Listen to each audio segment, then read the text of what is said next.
বহু বছর পর আবারও ক্যামেরার সামনে ধরা দিলেন একসময়ের জনপ্রিয় খল ও কৌতুক অভিনেতা কাবিলা। সম্প্রতি বাংলাদেশ চলচ্চিত্র শিল্পী সমিতির আয়োজিত এক ইফতার অনুষ্ঠানে অংশ নেন নজরুল ইসলাম শামীম নামের এই ভদ্রলোক।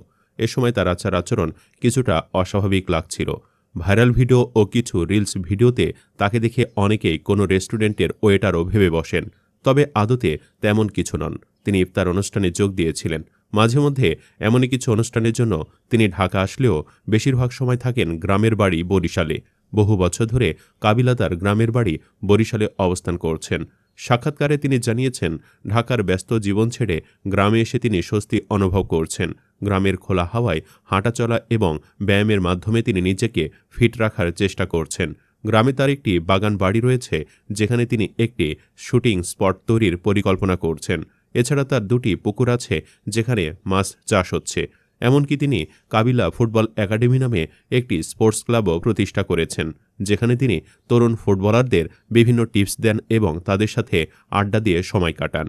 অনেকেই হয়তো জানেনও না, ৮০ দশকে ফুটবল মাঠে ডিফেন্ডার হিসাবে পরিচিত ছিলেন সকলের প্রিয় কাবিলা। বিভিন্ন ক্লাবের হয়ে প্রথম বিভাগে ফুটবল খেলেছেন তিনি। খেলার মাঠ ছেড়ে হঠাৎ করে তার পা পড়ে চলচ্চিত্রে। কাজী হায়াতের যন্ত্রণা চলচ্চিত্রের মাধ্যমে ১৯৮৮ সালে তার অভিনয় জীবনের সূচনা হয়। প্রথম দিকে নেতিবাচক চরিত্রে অভিনয় করে পরিচিতি পেলেও পরবর্তীতে তিনি কৌতুক অভিনেতা হিসেবে ব্যাপক জনপ্রিয়তা অর্জন করেন। প্রায় হাজারেরও বেশি চলচ্চিত্রে অভিনয় করে তিনি নিজেকে একজন অপরিহার্য শিল্পী হিসেবে প্রতিষ্ঠিত করেন। পর্দায় তার নিজস্ব চালচলন, পোশাক এবং অভিনয়ের ধরন দর্শককে হাসিতে ভাসিয়ে দিত।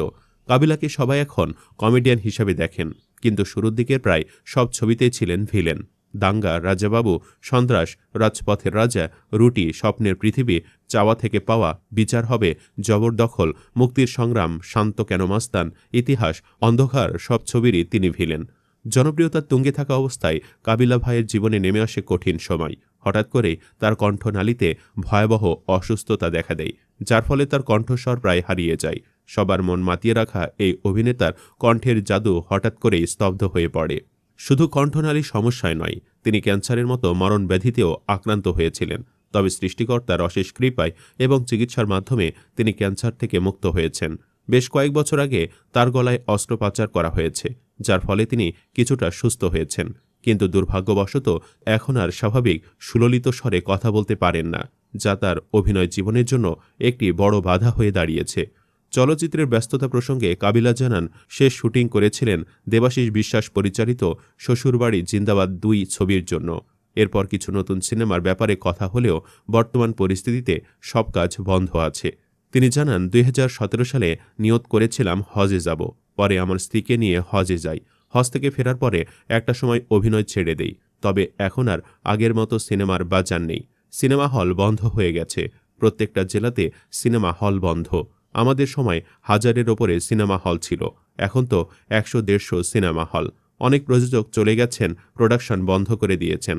তাছাড়া আমার কণ্ঠের সমস্যা হওয়ায় সিনেমা থেকে দূরে রয়েছি, কারণ আমার কণ্ঠটায় দর্শক বেশি পছন্দ করে। সেই কণ্ঠ যখন ঠিকমতো কাজ করে না, তখন চিন্তা করলাম দর্শককে হতাশ করে লাভ নেই। আমার যে কণ্ঠ দর্শকের কাছে পরিচিত, সেই কণ্ঠই তাদের মনে থাকুক। কাবিলা স্বপ্ন দেখেন সোনালী অতীত আবারও ফিরে আসবে বাংলাদেশের চলচ্চিত্রে। হলগুলোতে আবার দর্শকের ভিড় জমবে এবং সিনেমা প্রেমিকরা বড় পর্দায় চিরচেনা সেই মুহূর্তগুলো খুঁজে পাবে। এই কঠিন সময়ে তিনি সবার কাছে দোয়া চেয়েছেন এবং সবাইকে নিরাপদে ও সাবধানে থাকার পরামর্শ দিয়েছেন। আমরাও প্রিয় অভিনেতা কাবিলা সুস্থ জীবন কামনা করি এবং আশা করি তার জাদুকরী অভিনয় আবারও পর্দায় ফিরে আসবে। বন্ধুরা, পর্দায় আপনারা কাবিলাকে কতটা মিস করেন জানাতে পারেন কমেন্টে। ধন্যবাদ।